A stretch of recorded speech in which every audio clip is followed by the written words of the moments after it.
Assalamualaikum warahmatullahi wabarakatuh. Salam sejahtera bagi kita semua. Om Swastiastu, Namo Buddhaya, salam kebajikan.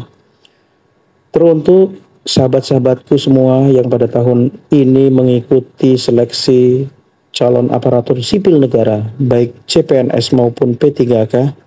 Di dalam video ini kami akan mencoba membahas secara singkat dan padat mengenai karakteristik soal yang akan muncul nanti saat ujian seleksi. Dan bagi teman-teman semua yang menginginkan modul pembelajaran atau paket tryout, silahkan kunjungi di halaman deskripsi video ini. Untuk itu, mari kita bahas satu persatu, soal demi soal. Semoga ini nanti bisa bermanfaat bagi teman-temanku semuanya. Soal ujian administrator kesehatan. 1. Seorang administrator kesehatan sedang melakukan analisis terkait implementasi Peraturan Menteri Kesehatan Nomor 24 Tahun 2022 tentang rekam medis di sebuah rumah sakit umum daerah. Dalam evaluasinya ditemukan bahwa rekam medis pasien disimpan hanya selama 3 tahun. Berdasarkan regulasi yang berlaku, tindakan apa yang harus diambil oleh administrator kesehatan tersebut? A. Membiarkan prosedur yang ada karena sudah sesuai standar. B. Merekomendasikan penyimpanan rekam medis selama minimal 5 tahun. C. Merekomendasikan penyimpanan rekam medis ringkas selama 5 tahun dan lengkap 2 tahun. D.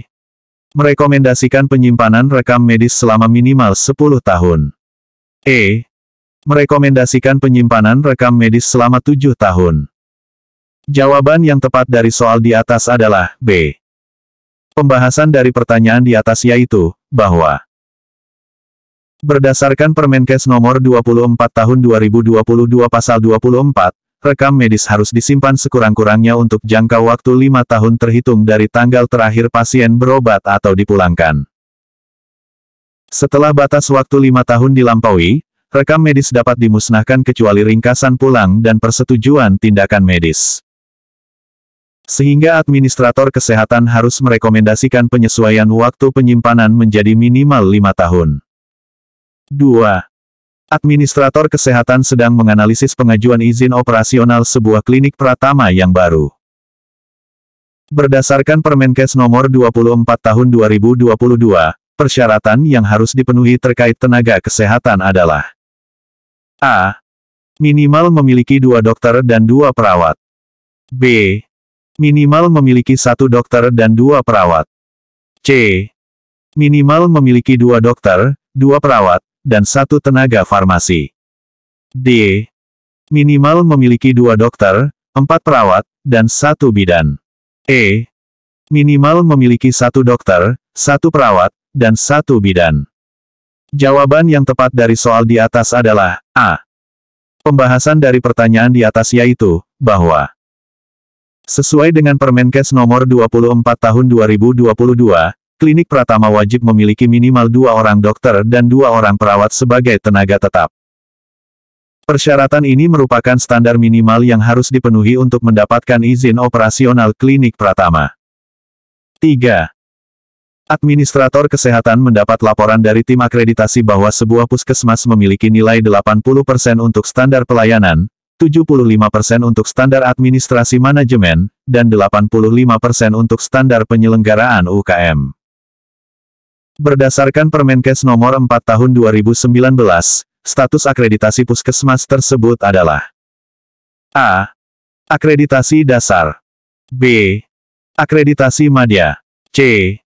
Akreditasi utama. D. Akreditasi paripurna. E. Tidak terakreditasi. Jawaban yang tepat dari soal di atas adalah C. Pembahasan dari pertanyaan di atas yaitu, bahwa berdasarkan Permenkes Nomor 4 Tahun 2019, puskesmas dengan pencapaian nilai 80-89% termasuk dalam akreditasi utama, 70-79% termasuk dalam akreditasi madya, 60-69% termasuk dalam akreditasi dasar. Dengan nilai rata-rata 80%, puskesmas tersebut masuk dalam kategori akreditasi utama. 4. Dalam rangka penilaian kinerja jabatan fungsional, administrator kesehatan melakukan kegiatan analisis kebijakan strategis di bidang kesehatan. Berdasarkan Permenpan RB nomor 33 tahun 2019, berapa angka kredit yang diperoleh untuk kegiatan tersebut? A. Pukul 0/4 AK. B. Pukul 0.20 AK. C. Pukul 0.40 AK. D. 0.60 AK. E. 0.80 AK. Jawaban yang tepat dari soal di atas adalah D. Pembahasan dari pertanyaan di atas yaitu, bahwa sesuai Permenpan RB nomor 33 tahun 2019 tentang jabatan fungsional administrator kesehatan, kegiatan analisis kebijakan strategis di bidang kesehatan memiliki nilai 0.60 angka kredit atau AK untuk setiap kajian yang dihasilkan. 5. Administrator kesehatan sedang melakukan evaluasi terhadap Program Jaminan Kesehatan Nasional atau JKN. Berdasarkan Perpres nomor 82 tahun 2018, manakah dari berikut yang bukan merupakan peserta penerima bantuan iuran atau PBI? A. Fakir miskin yang terdaftar dalam data terpadu kesejahteraan sosial. B. Penyandang disabilitas berat. C. Veteran pejuang kemerdekaan. D. Pekerja yang di PHK dalam masa tunggu 6 bulan. E. Tenaga kerja Indonesia yang bekerja di luar negeri. Jawaban yang tepat dari soal di atas adalah E.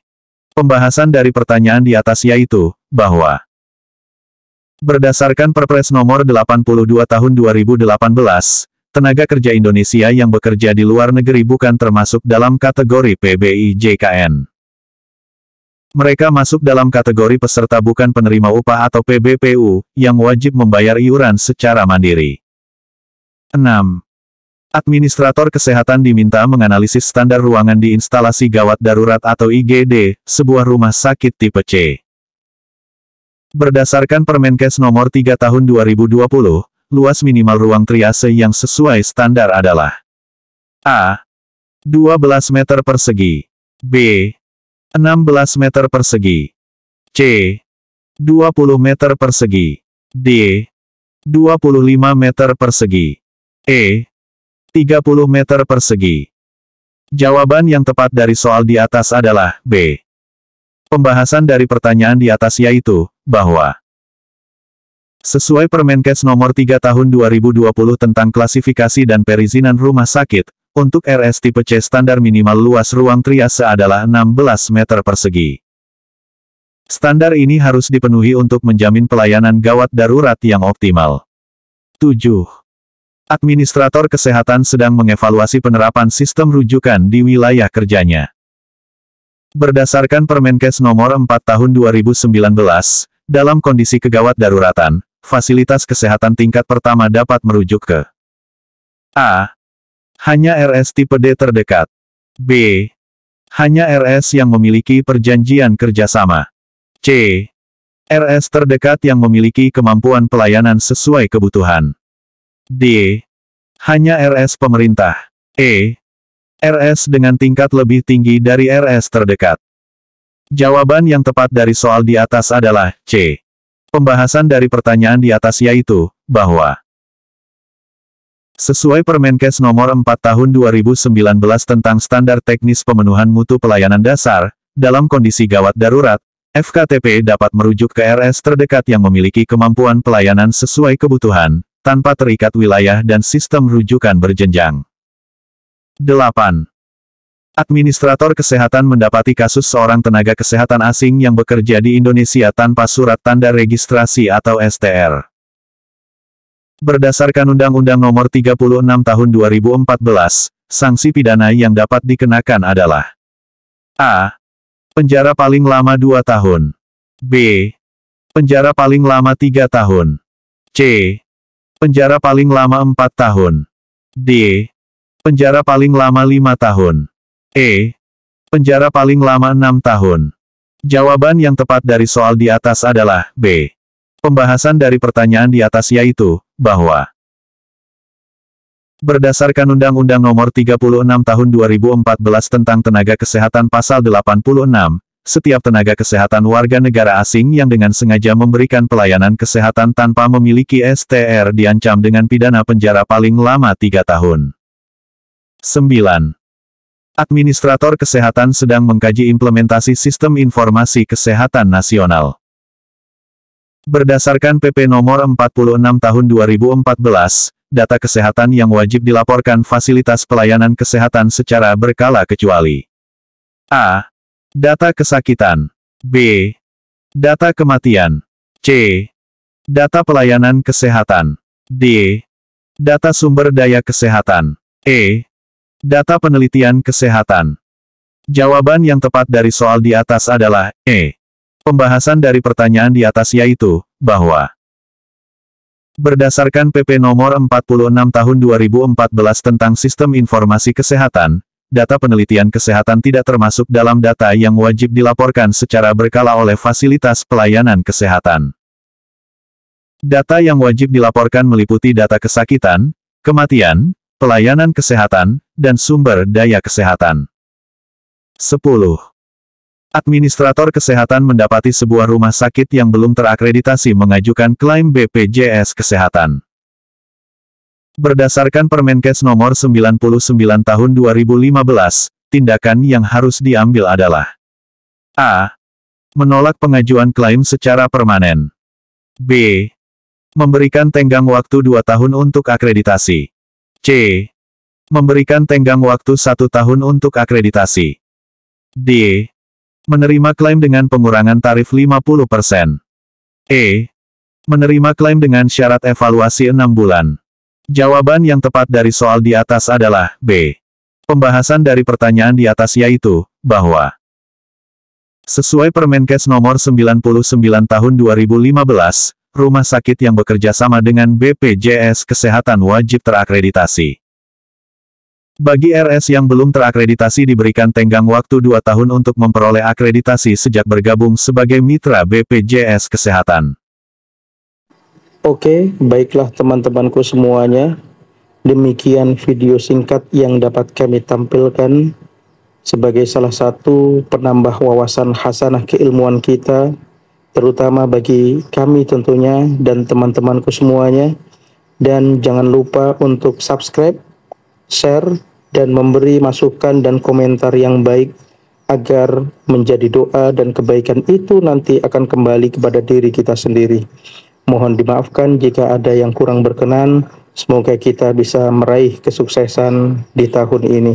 Wassalamualaikum warahmatullahi wabarakatuh.